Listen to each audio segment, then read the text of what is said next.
Kamusta mga ka-OFW? So, ito na naman po ang iyong lingkod na si Paring Kulas. So, gagawin po natin ngayon magtitinda po tayo ng balot. So, lumabas ako kanina, kumuha ako ng balot. Ayan po. So, gagawin natin, lilinisin natin yan bago natin lutuin. Kung nakikita nyo guys, yung may ugat siya, yan o.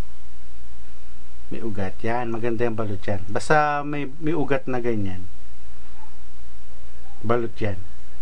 Kasi yung iba walang ugat, basta maliwanag lang siya. Tsaka importante, itong pinaka ulo niya na pupukpukan para mabuksan, kailangan buo siya, hindi siya butas. So yan, so maganda to, magandang balot na to. So yun mga ka-OFW, tapos na natin sila. Kasi as of now, wala akong nakitang pangit, magandang pagkagawa nila. Maliban na lang sa mga basag. So meron tayong mga nakitang basag. So iibabaw natin ito pag pakukuluin. Kasi pag inilalim mo sila, possible na pumutok talaga sila. So ibabaw natin pakuluin. So ngayon, lilinisin muna natin sila. Iisisin mabuti para magandang tingnan pag ibebenta natin. So kailangan guys, tanggalin natin yung dumi-dumi na yan. So isisin lang natin mabuti para lang. So pag iisisin mo, kailangan gandahan mo rin ang is para maiwasan natin mabasag.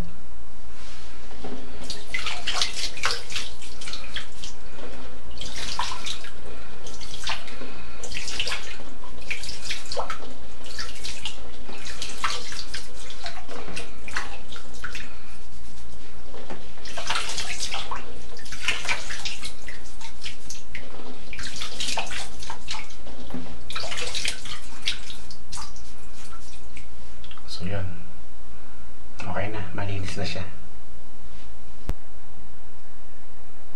So guys, tapos na natin silang linisin. So bago natin pakuluin yan, tatakpan muna natin ng tela dito sa ibabaw para yung ibabaw na itlog na balot maluto mabuti. So ayan po mga ka-OFW, ganyan kalalabasan yan kapag lalagyan mo ng tubig sa ibabaw tapos pakukuluin mo na. Kailangan nakatakip yung tela sa ibabaw para itong ibabaw ng portion ng itlog na to maluto mabuti. Maganda kasi ang balot kapag maganda pagkaluto, hindi siya ganun kalansa kainin. So lagyan natin ng maraming asin at saka konting suka, so para mas maganda pagkakulo. Okay?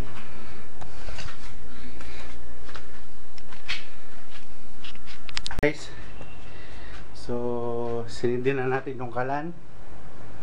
Tingnan lang natin kumulo. So hintayin natin ng 30 minutes, pakuluin muna natin. At habang pinapakulo na natin, maligo na tayo habang hinihintay natin. Okay? So yun mga pare, mga mare, katatapos ko lang maligo. Nagmukha na akong tao. So habang hinihintay natin pakuluin yung balot, so magtatanghalian muna tayo.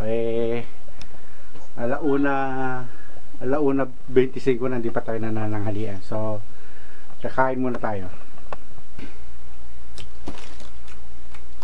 Sarap.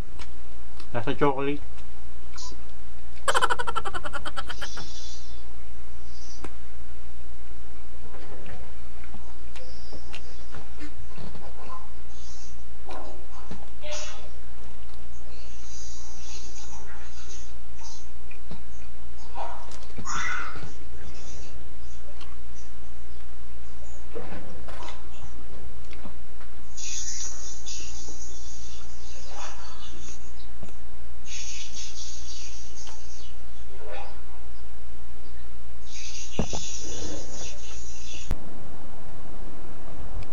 So yun guys, hintayin na lang natin kumulo. So ang cooking procedure na ginagawa ko, hintayin mo munang kumulo. Yung talagang makulo siya. Ngayon, bawasan mo yung apoy niya, yung tama lang yung kulo niya hanggang 1 oras. Ibig sabihin, pag kulo niya nung pinakamalakas na kulo, huwag mong tatiming, huwag mong orasan yon. Hintayin mo lang siya kumulo talagang malakas. Ngayon, pag kumulo na siya ng kung malakas na kulo, bawasan mo yung apoy mo, and then mag-count ka ng 1 hour to 1 hour and a half. Okay?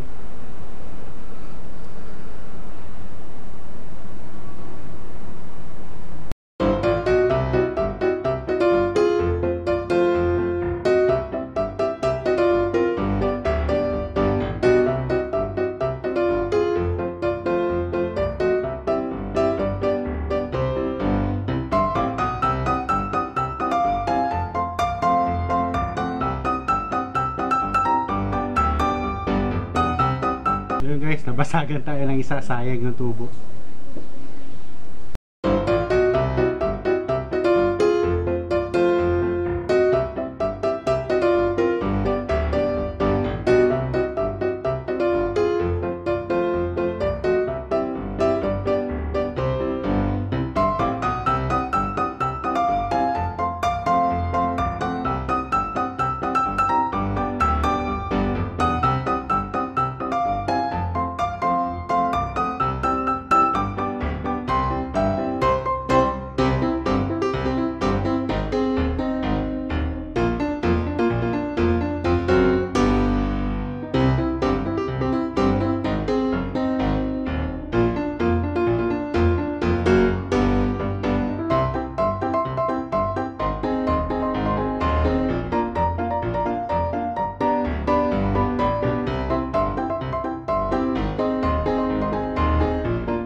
Hawak.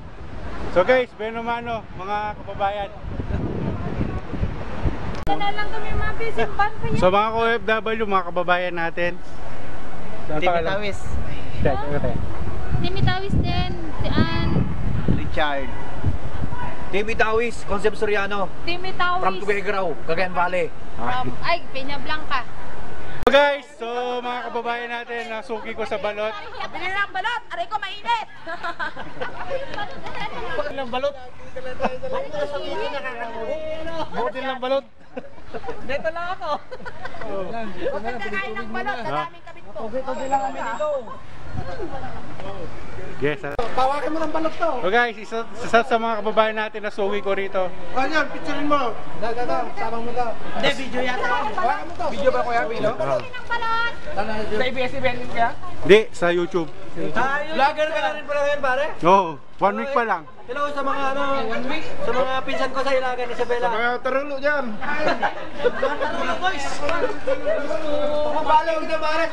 Pumabalo nga kita. Hercules Kulas Garcia yung channel ko.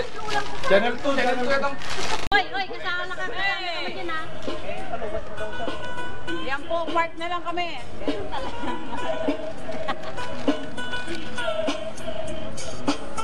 Oy, focus mo naman ako, anak ng topo. Anak mo lang kami. Kayo ba na ganyan? O, sige. Ayun po, mga OFW po ng Taiwan. Ito ba yun po? Balot lovers!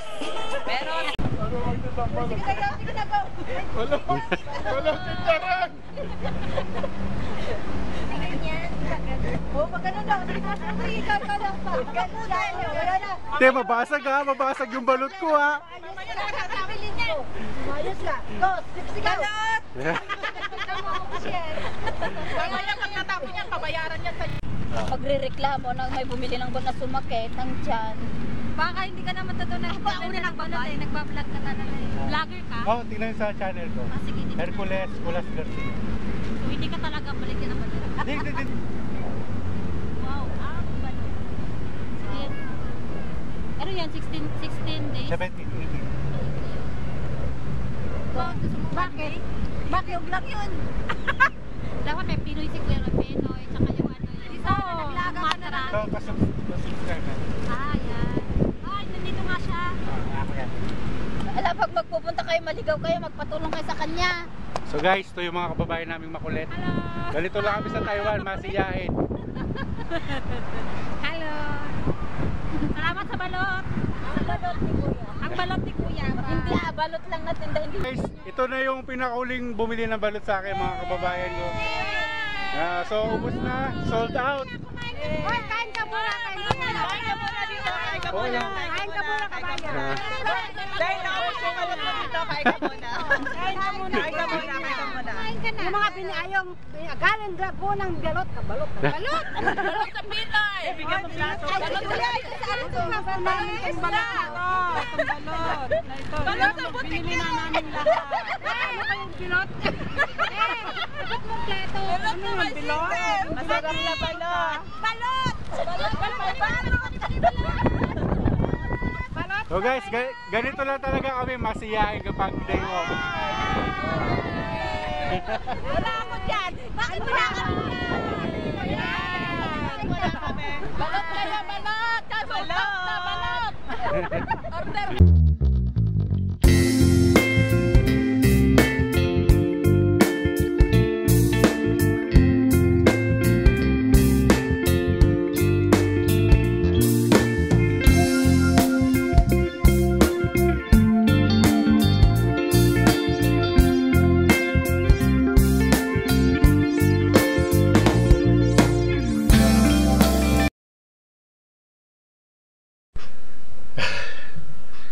Yun mga ka-OFW, tapos na tayo magtinda. Una sa lahat, maraming salamat sa Diyos dahil sa linggong ito. At saka sa mga bumili sa akin kanina, maraming salamat sa inyo. So bilang isang OFW, magpursigil lang tayo sa trabaho natin, magsumikap tayo para pagka uwi natin sa Pilipinas, hindi natin pagsisiyan na hindi tayo nagsumikap dito, para makita din ng Diyos na gusto natin ginagawa natin, na na masaya tayo sa ginagawa natin. So siguro hanggang dito na lang vlog ko. Maraming salamat sa linggong sinamahan ako sa pagtitinda ng balot. Kaya kung ikaw ay isang OFW or hindi man pero mahal mo kami mga OFW, mag-subscribe ka sa channel ko para malaman mo ang reality ng buhay ng mga OFW dito sa Taiwan. Salamat po. Thank you.